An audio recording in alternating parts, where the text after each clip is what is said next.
1037 The River on the phone right now. He's the director of Sharknado, the film that hopefully all of you have already seen. If not, I'm pretty sure it's playing again soon. We'll talk about that in a second. Anthony Ferrante, what's up, Anthony?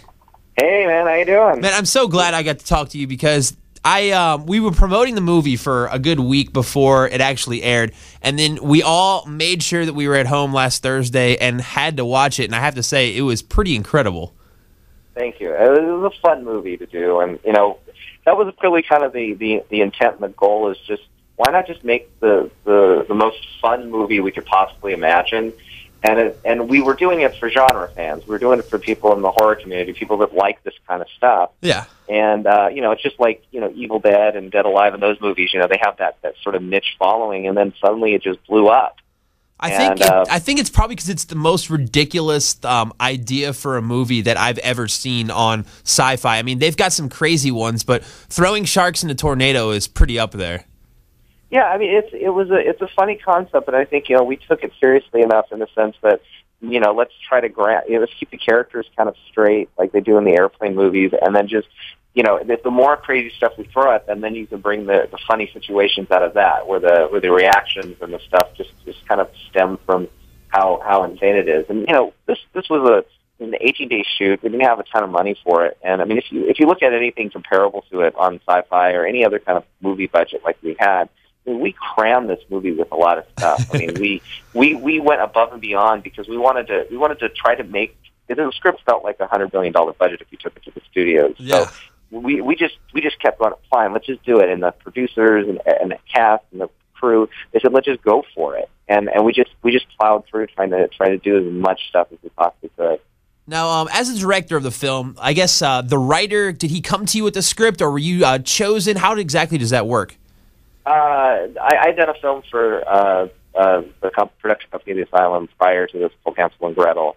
And they really liked that film. And my background is more straight horror kind of stuff. And this thing was something that's been around for a while, and I felt like this movie would be awesome to do. I mean, I really wanted to do it. And then the writer was off doing a film while we were shooting, so I ended up doing a polish on the script and probably making our life more miserable by adding more stuff.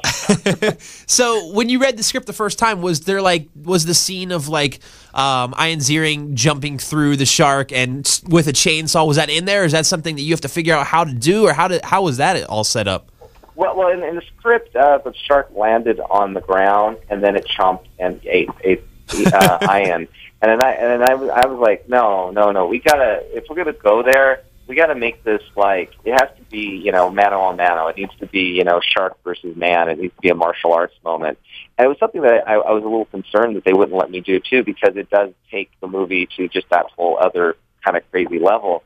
But they went for it. And, Ian Ziering came in and did the green screen shot for us toward the end of it, just as a favor, just so we could get that shot that we needed.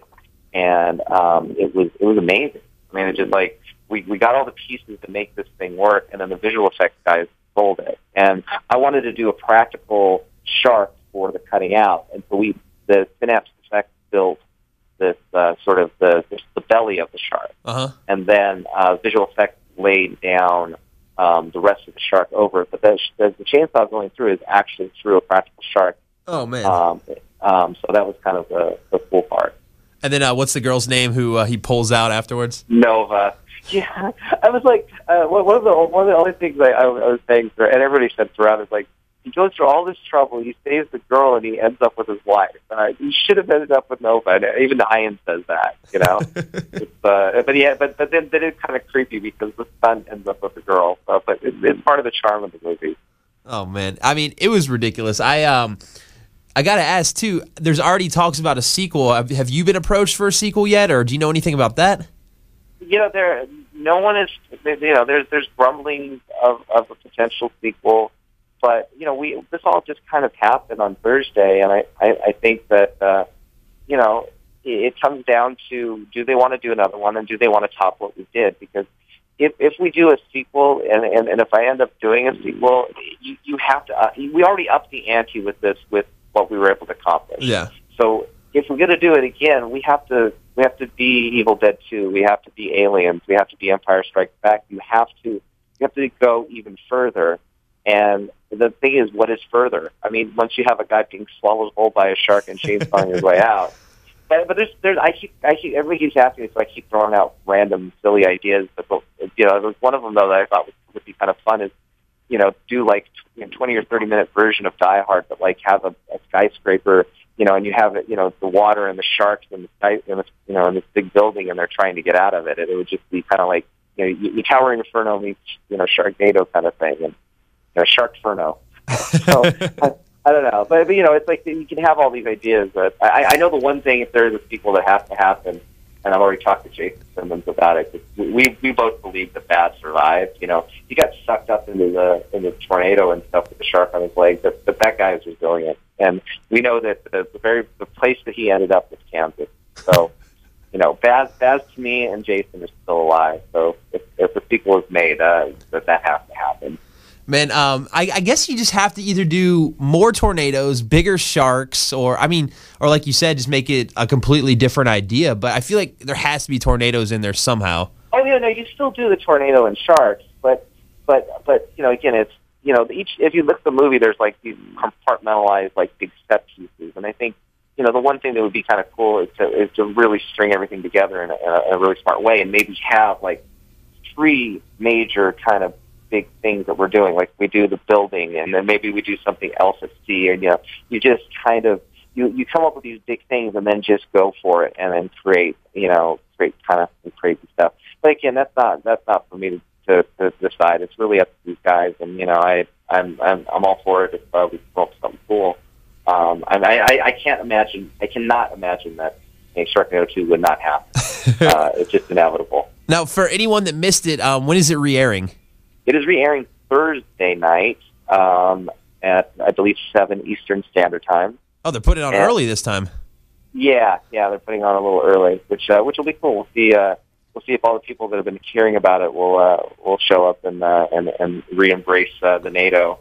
And then there's a music video and song out there that Robbie Rist and I wrote called "The Ballad of Sharknado" that actually plays over the end titles. You didn't hear it because the credits roll on with the ads on Sci-Fi, but it's out there on the web. It's performed by Quint, and it's kind of like if the Ramones were still around. This is the song they would have wrote for us. And where can people find that if they want to hear it? If you go to the Facebook page, Quint, Quint, the band, and it's also available on iTunes. It's called The Ballad of Sharknado. It is awesome. It's like go, run away from the Sharknado. It's your greatest foe. Don't want to get eaten by a Sharknado. Oh man! It was the thing. Everybody says, "Oh, this is a silly movie," or were you trying to make a bad movie and stuff like that? It's like, look, if you're watching the movie and you make it to the end where he goes to the shark, you know where we stand. And then the song was sort of the butt. It was saying, look, we were just having fun, trying to be silly, and I feel grateful that everybody kind of just had a blast.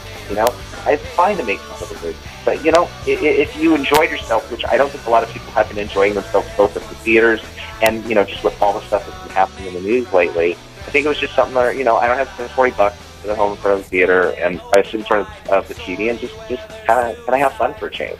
Yeah, If the movie was that bad, no one would be watching it and talking about it right now. Exactly. And before I let you go, did you follow all of the celebrity tweets that were posted about the movie that night? That's when I knew something weird was happening. I was watching the movie with my family and some friends, and live tweeting, and thinking, oh yeah, all right, I'll just kind of do like the commentary online about what was going on, and then I had to answer a couple questions from somebody going, yeah, well, how come this and this, and then suddenly you're like, wow, there's 20 people, I can't keep up with the tweet. Wait a minute, there's 100, and it kept going, and then we started someone saying, Farrow just tweeted a photo that she was watching Sharknado, and then David Lindelof is making jokes about what he's going to do for this, and it was hilarious. I was elated. And after it was over, I realized there's something weird just happened here. This is not a normal airing of a TV show. We just created the biggest global movie-going experience ever. It's like going to a movie theater on opening weekend and with your friends, but we did it online, and everybody was engaged with filmmakers and with each other, and they had a great time. Most of the TV shows are DVR'd, and then people watch it later. We made people sit down in front of the TV screen and watch this movie, and that doesn't happen. That's a first. We did a first, and there's very few firsts in this business left. So I feel proud of that. Well, if you missed the first showing or the second showing, it's going to air again, like you said, this Thursday, 7 p.m. Eastern Time. We're definitely hoping that a Sharknado 2 gets made. And, Anthony, thanks so much for coming on the show today. No, thank you so much. It's been a blast. I appreciate the support, and embrace the NATO. Thanks, Anthony. All right, thanks. Talk to you later. Bye.